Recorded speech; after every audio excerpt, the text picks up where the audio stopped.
வணக்கம். எடப்பாடியார் வராரு, நல்ல ஆட்சி தரப்போறாரு. இன்று என்டிஏ அலைன்ஸில் தொகுதி பங்கீடு முடிந்து விட்டது.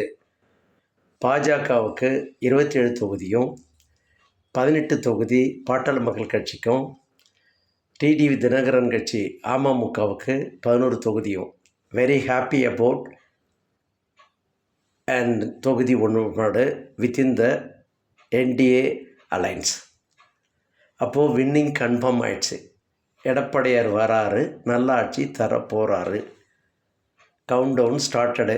ஆல்ரெடி முக ஸ்டாலினுக்கு என்ன செய்கிறதுன்னு தெரியல.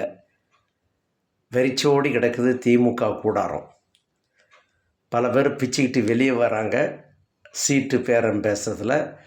அதுவும் என்ன ஜெயிக்குமா, பணம் செலவு பண்ணால் வருமா ஓட்டு அப்படின்னு ஒரு கனவில் இருக்கிறாங்க.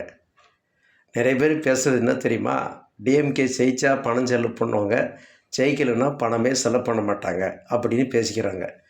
ஏன்னா எவ்வளோக்கு வேணாலும் ஓட்டு கொடுக்கலான்னு பிளான் பண்ணியிருந்தாங்களாம். அது தலைகீழ மாறிப்போச்சு. அதனால் என்ன ஆச்சுன்னா, அவங்க பணம் செலவு பண்ண மாட்டாங்க. முக்கியமான சீனியர் அமைச்சர்லாம் நிற்கிற மாதிரி இல்லை, அவங்கெல்லாம் வித்ட்ரா பண்ணிக்கிற மாதிரி. ஏனென்றால் 2வது முறை டிஎம்கே 1967லேருந்து கிடையாது.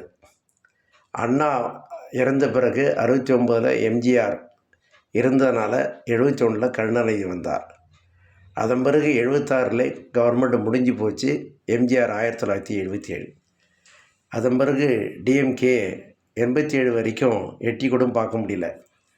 89ல் தான் ஜெயஜா தனியாக பிரிஞ்ச பிறகு, எம்ஜிஆர் மறைவு பிறகு டிஎம்கே வந்தது. அது மெஜாரிட்டி கிடையாது. 2 வருஷத்தில் government closed. LTTE நடலை. Rajiv Gandhi assassination murder ஸ்ரீபெரும்புதூரில்.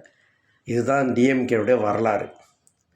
அதே நிலைமை தான் இப்போது தன் மகன் பேரன் முக ஸ்டாலின் குதிச்சுக்கிட்டு இருக்கிறாங்க. எந்த வழியெல்லாம் வின் பண்ணலாம் அப்படின்னு. தயவுசெய்து மக்களே, உங்களுடைய ஓட்டு, உங்களுடைய வாக்கு பல கோடிக்கு வித்துட்டது. நம்ம ஒரு ஓட்டு போடுறோம், 500 ரூபா 1000 ரூபா பணம் கொடுக்குறோன்னு சொல்லி. ஆனால் அந்த ஒரு ஓட்டை வச்சுக்கிட்டு ஜெயிச்சுட்டு பல 1000 கோடி கொள்ளை அடிக்கிறாங்க. அதை கொஞ்சம் பாருங்க. ஒரு கார்பரேஷனில் சாக்கடை போடுறோன்ட்டு 2 வருஷத்துக்கு தொடர்ந்து நோண்டுறாங்க. ஒரு பில்டிங்கில் கார்பரேஷன் கட்டுற பில்டிங் எதுவுமே ஒர்த்து கிடையாது.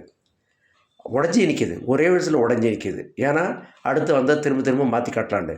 நன்றி. ஒரு அடுத்த வீடியோவில் சந்திக்கிறேன். பிடிச்சிருந்தேன் லைக் பண்ணுங்கள். உங்களுடைய ஆதரவு தேவை. நன்றி, வணக்கம்.